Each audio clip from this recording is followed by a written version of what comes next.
परिचय।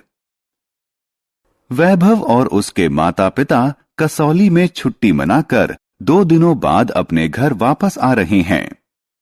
रास्ते में वो पानी की बोतल खरीदने के लिए किराने की एक दुकान पर रुके। वैभव कार में ही रुक गया। उसके पिता ने उसे सलाह दी कि वह खिड़कियां चढ़ा ले। कुछ देर बाद वैभव को सांस की कमी और घुटन महसूस होने लगी। उसने ताजी हवा को अंदर आने देने के लिए कार का शीशा तत्काल नीचे सरका दिया। इस पाठ में आप वायु और उसकी उपयोगिता के बारे में सीखेंगे। आओ सीखें। वायु की विशेषता बताना। सभी सजीव प्राणियों के लिए वायु का महत्व बताना। वायु के उपयोग को बताना।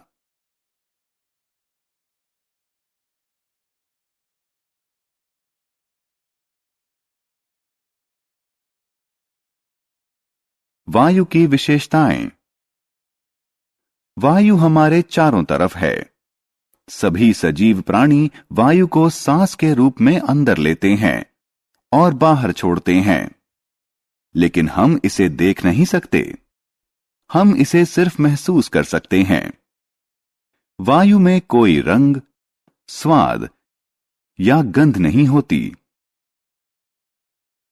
हवा में भार होता है। हवा से भरा एक गुब्बारा लीजिए और इसका वजन कीजिए। अब हवा निकालकर गुब्बारे को पिचका लीजिए। फिर से इसका वजन कीजिए। आपने क्या पाया? गुब्बारे में तब ज्यादा वजन था जब इसमें हवा भरी थी। इससे प्रमाणित होता है कि वायु में भार होता है।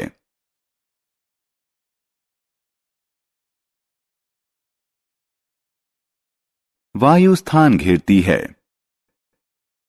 एक गुब्बारा लीजिए और इसमें हवा भरिए। गुब्बारे का आकार बढ़ जाता है। अब गुब्बारे में एक पिन चुभा दीजिए। आप क्या देखते हैं? गुब्बारे के अंदर की हवा छेद से बाहर निकलती है। गुब्बारा चपटा हो जाता है। इससे प्रमाणित होता है कि वायु स्थान घेरती है।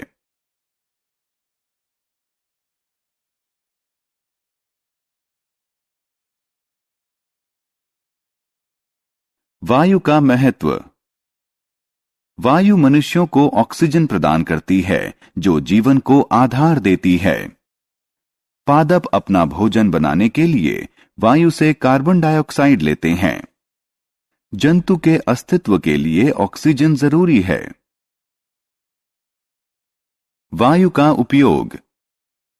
चलती हुई वायु को हवा कहते हैं। हवा बादल को गति देती है, जिससे वर्षा होती है। हवा नाव और ग्लाइडरों को चलाने में सहायता करती है। हवा की शक्ति का प्रयोग विद्युत उत्पादन में किया जाता है। हवा की शक्ति का प्रयोग जल भरण में भी किया जाता है। हमने क्या चर्चा की? वायु में कोई रंग, स्वाद या गंध नहीं होती। वायु में भार होता है और यह स्थान घेरती है।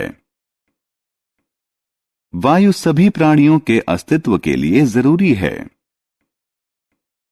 गतिशील वायु को हवा कहते हैं। वायु शक्ति का प्रयोग विद्युत उत्पादन और जल भरण के लिए किया जाता है।